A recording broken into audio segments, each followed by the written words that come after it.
Today on Crime Debt, we're discussing a former Olympic boxing hopeful turned polio survivor turned gangster turned missing person.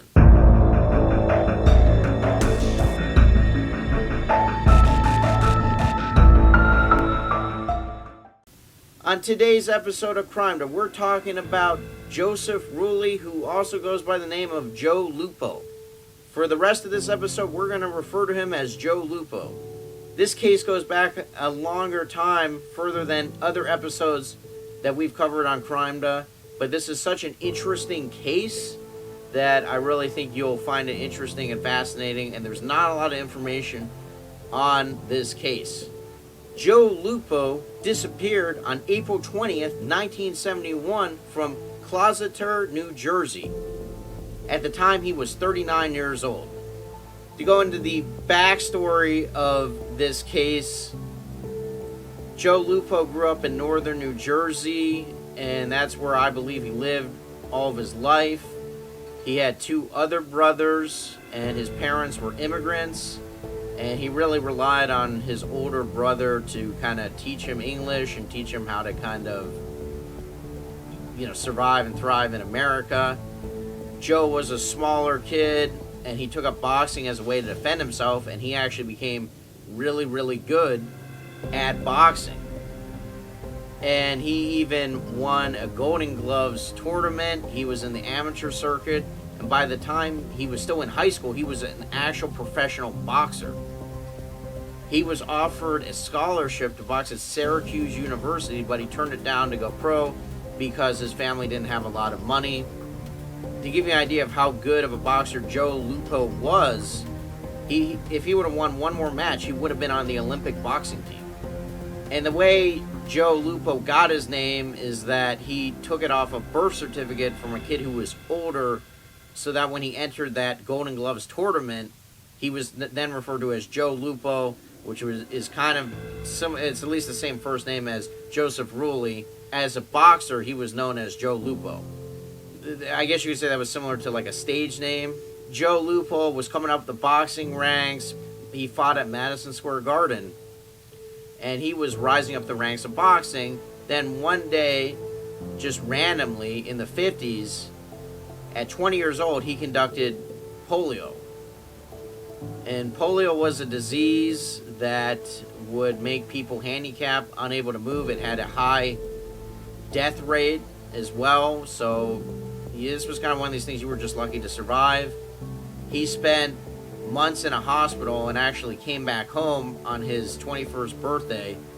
He was essentially disabled for the rest of his life, and he was able to walk around with a cane and a brace, but all of his athletic ability was essentially gone. He could not be a professional boxer anymore, and that really messed with his head.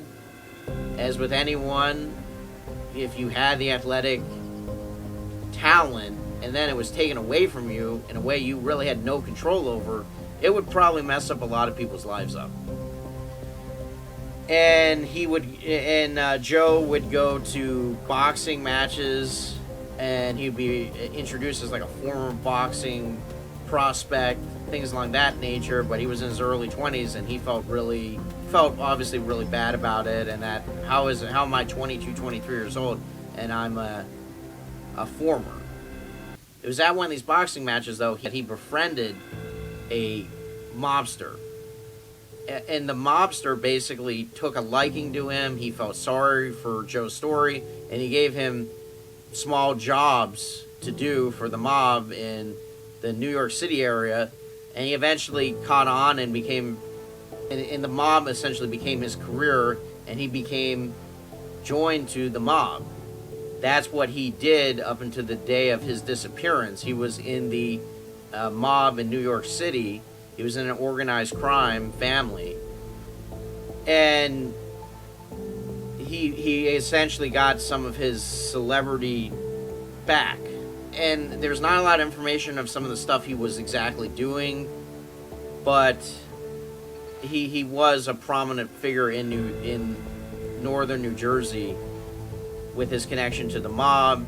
And it seemed like his connection to the mob seemed to go pretty well into his 30s, and he got married and he had a son.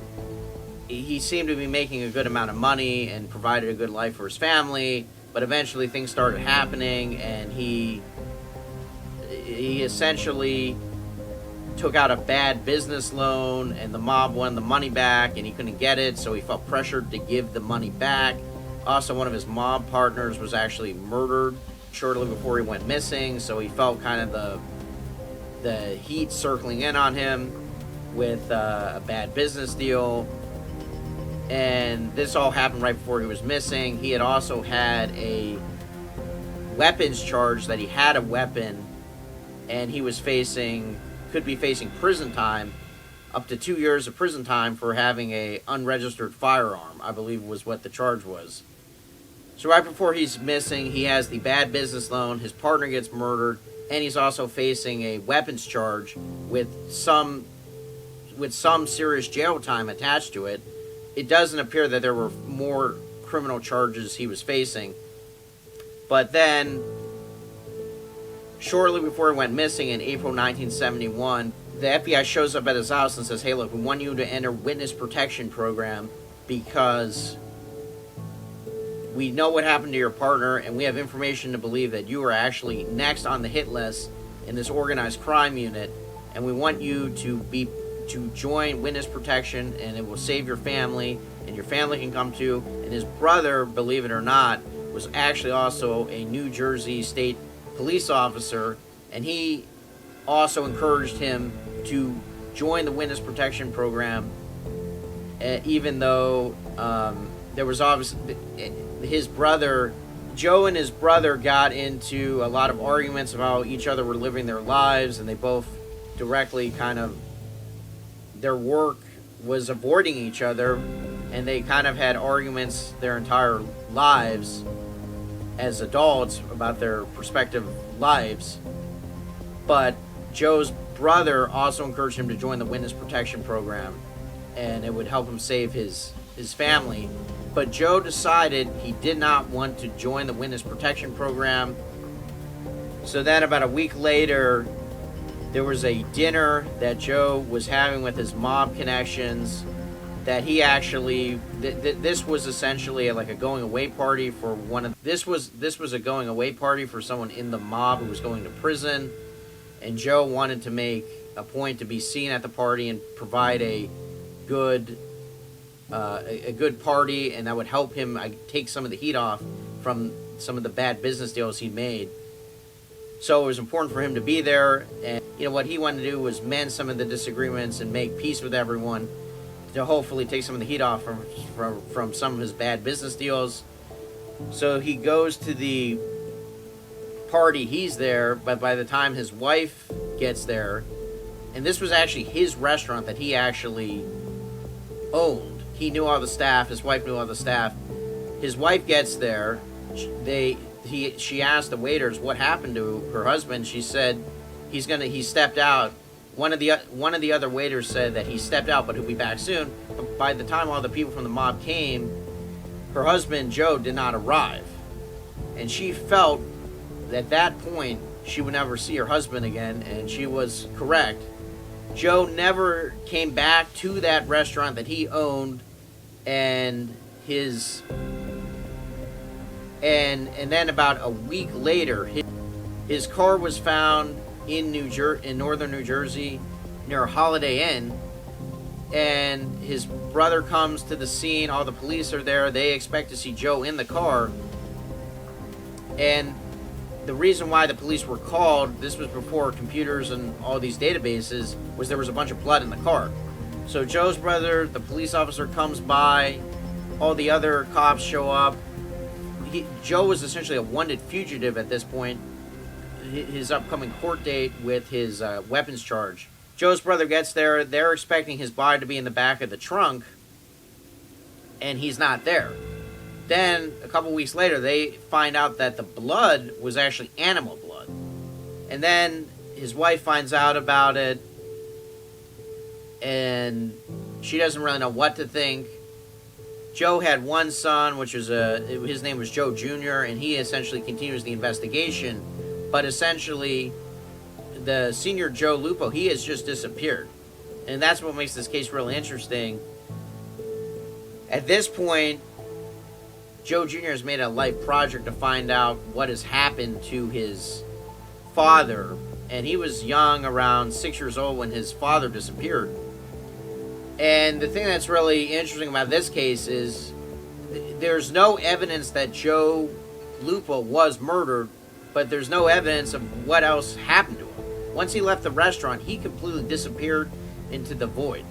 Even with the advances in DNA and Jane Doe's and computer research, there's not a link to the original Joe Lupo. And Joe Lupo had a cane and a knee brace, and he walked around with a limp. So a guy like that would be harder to disappear than just a normal human being with no disability. And with this case, the FBI was looking for him because they considered him a fugitive. New York State Police were looking for him. His own family was looking for him. And the thing that Joe Jr. feels is that what his mom said is Joe Lupo could have always found another wife, but he would have never have left his own kid. And the thing that appears that even though Joe Lupo was in the mob, pretty much everyone who dealt with him, except probably the people that crossed him, really liked him. He was extremely charismatic. He was a nice guy. He was generous with his money, and he was just a guy that you would have a hard time disliking. And basically, I found out about this case on the Vanish podcast, and that's where I got most of the information from this case. So there is not a lot of there is not a lot of information on this case, and this case is so interesting because you have the athlete have his power taken away, turn to be a mobster. His brother is a police officer who's working against him, and then this guy disappears, and there's been no trace of him. And Joe Jr. has worked with his cousin trying to figure out what exactly has happened to his dad. They've gotten access to certain police records, and they have no clue what happened to him. And it's just a complete mystery of what happened to the Joe Lupo. And the case has gone cold, but many of the family believes there were random sightings possibly of Joe. And there was one time they said someone called very suspiciously on Christmas. And it's just such a head-scratching case because there's no evidence to say that he was killed in that car. It looks like it was a staged assassination, so that would give time for Joe to leave. And a lot of people believe he left to Florida because that's the thing with a lot of people from the New York City area going to Florida, New Jersey. They go to Florida a lot. But no one knows for sure what happened to him. And at this point, Joe Jr. has interviewed several police officers, people in the FBI, all over the place, and they've never been able to find really any concrete details of what happened to Joe. And this case really has very little information on it, and which is rare for a lot of the cases I'm aware of. I really feel this case, a lot of people would be interested in it. They are actually making an independent movie about this case. It's not a studio movie.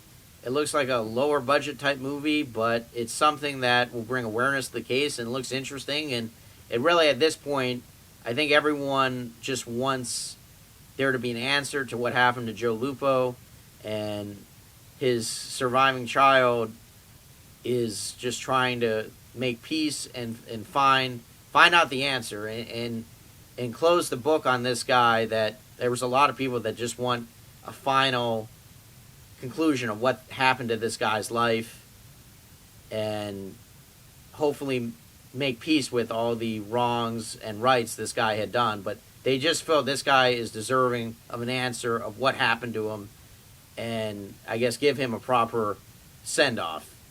And that's going to be all I have for this episode on Crime. For more true crime content, subscribe for more.